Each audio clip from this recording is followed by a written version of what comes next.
अगर आप भी एक टैक्स पेयर हैं तो ये वीडियो अंत तक जरूर देखें, खासकर अगर आप कोई charitable trust, religious institution, political parties या फिर रिसर्च संस्था से जुड़े हैं तो इस वीडियो को अंत तक जरूर देखें। इनकम टैक्स डिपार्टमेंट ने हाल ही में ITR 7 नोटिफाई किया और ये फॉर्म खास तौर पर उन संस्थाओं के लिए है जो इनकम टैक्स एक्ट के सेक्शन 139(4)A, 139(4)B और 139(4)C, इसके साथ 139(4)D के तहत रिटर्न फाइल करते हैं। वहीं आपको बता दें कि PTI की एक रिपोर्ट के अनुसार सभी 7 ITR फॉर्म्स अब नोटिफाई हो चुके हैं, जिसमें से ITR 1 जो कि सहज है और ITR 4 जो कि सुगम है, उसको सैलरीड इंडिविजुअल और स्मॉल बिजनेसेस के लिए तय किया जाता है। उसके थ्रू वो अपना इनकम टैक्स पैसे देते हैं। ये फॉर्म 29 अप्रैल 2025 को रिलीज हो गया था और वहीं ITR 7 जो इंटरेस्ट वगैरह के लिए होता है उसको 11 मई 2025 को ऑफिशियली नोटिफाई कर दिया गया है। आपको बता दें कि ITR 7 के लिए कौन सी एंटिटीज अप्लाई कर सकती हैं। वो एंटिटीज जो सेक्शन 11 के तहत एग्जेप्शन क्लेम कर सकती है, सभी पॉलिटिकल पार्टीज, साइंटिफिक और एजुकेशनल इंस्टीट्यूशंस या फिर न्यूज़ एजेंसीज। इस साल बड़ा बदलाव कैपिटल गेन्स रिपोर्टिंग को लेकर भी हुआ है, जिसके तहत ITR 7 में अब आपको कैपिटल गेन को 2 हिस्सों में रिपोर्ट करना होगा। पहला जुलाई 23, 2024 से पहले और उसके बाद का।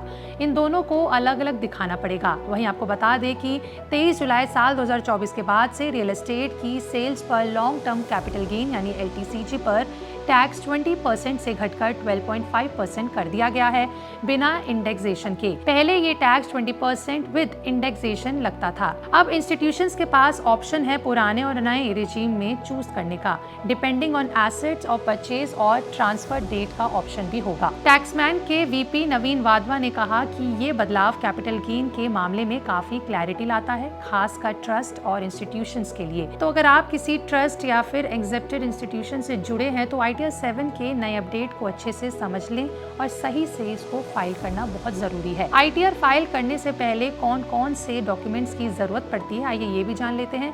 देखिए, पहले होता है फॉर्म 16 जो नौकरी वालों को मिलता है। इसमें सैलरी और TDS की जानकारी शामिल होती है। वहीं फॉर्म 26 AS और AIS जिसमें आपके ऊपर कितना टैक्स कटा है और आपकी अन्य इनकम की जानकारी इसमें आपको मिलती है। वहीं फिर भरना होता है आपको बैंक स्टेटमेंट या फिर इंटरेस्ट सर्टिफिकेट, जिसके तहत FD या फिर सेविंग अकाउंट पर इंटरेस्ट मिलेगा।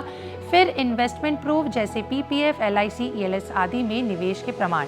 फिर आता है rent receipt, capital gain statement अगर लागू होगा तो। फिर आखिर में आता है पैन कार्ड और आधार कार्ड, जिससे ज़रूरी डॉक्यूमेंट्स। आपको बता दें कि अगर आपने गलती से गलत फॉर्म भर दिया है तो आपको काफ़ी नुकसान हो सकता है। जानकारी के अनुसार गलत ITR फॉर्म भरने से आपके रिटर्न को डिफेक्टिव मान लिया जाता है।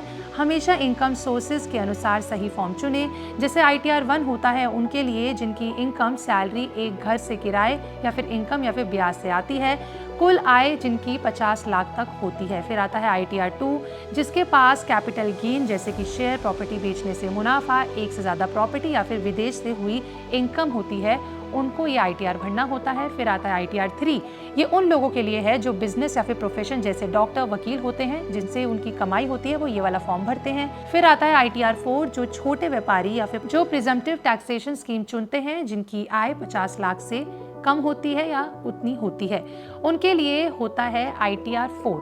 क्या आप भी ITR 7 के हिस्से में आते हैं या फिर ऊपर दिए कौन से ITR फॉर्म को आप फिल करते हैं, कमेंट में लिख के जरूर बताएं। वीडियो अच्छी लगी हो तो लाइक शेयर करना बिल्कुल ना भूलें।